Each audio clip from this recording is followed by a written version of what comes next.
Hello, good morning. Very very good morning. ఈరోజు గోధుమ మాకు దగ్గర మా వారు కిలోమీటర్ దూరం పోతాడు. నీకు గోధుమలకి అది అదే అంటారు మటన్ కారమైనా మామిడికాయ పచ్చడి అయినా కొత్త మామిడికాయ పచ్చడి బాగుంటుందిగా అందరికి తినాలా. అంటే మన చెట్టు అయినా కాకపోయినా మామిడికాయ పచ్చడి కొంచెం అదొక టేస్ట్ వస్తుంది కదా.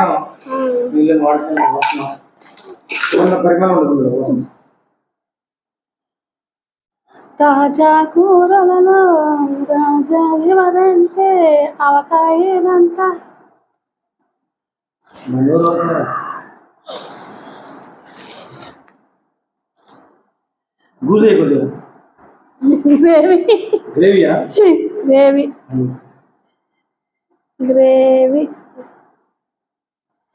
గ్రేవీ తక్కువ ఉంది, మనం ఎక్కువ పెట్టలేదు. అలా గ్రేవీ వెళ్ళట్లేదు,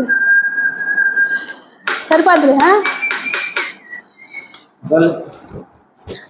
చూడండి, ఈరోజు ఒక్కలే వెళ్తున్నారు కాలేజీకి, అందుకే ఒక్క బాక్స్ పప్పు ఇంత పట్టుదారా.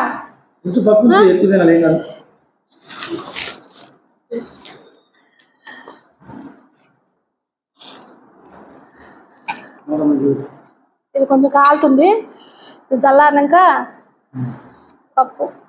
ఈ పప్పు 4 గంటలు ఉంటుంది. మంచిగా ఒక్కటి వేసుకుంటావా, ఎవరికైనా వేస్తావారా?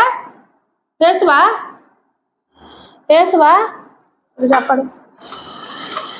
ఇలా మామిడికాయ చెక్కేనా అల్లొద్దు, అల్ల అంత కారం అయ్యి నూనె అయితే బాగోద్దులే. ఇగో ఇట్లా పక్కకి వేస్తే ఇది ఒక ముద్ద తిన్నాక పప్పు వేసుకొని తింటారు. అసలు పప్పులో వేస్తే మొత్తం నూనె కారం అవుతుంది, బాగోదు. అట్లా తినరు. ఇట్లయితే ఇంతవరకు తింటాడు, అంతవరకు పప్పులో వేసుకుంటారు. తర్వాత కారం, మామిడిచిన కారం, నల్ల కారం అంటారు కదా, ఇది కూడా బాగుంటుంది. ఇది కూడా వేడి వేడి ఉప్మాలో బాగుంటుంది. ఇది చాలా టేస్ట్ ఉంటుంది. పెట్టుకుంటా.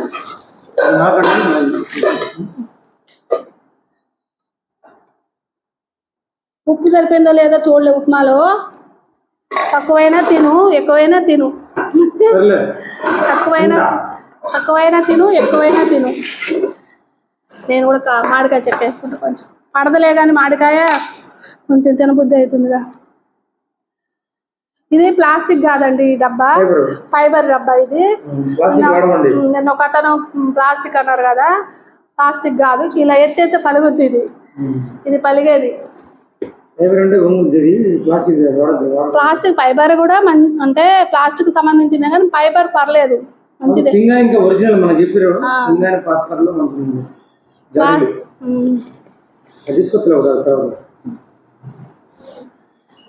తినేది పెట్టు.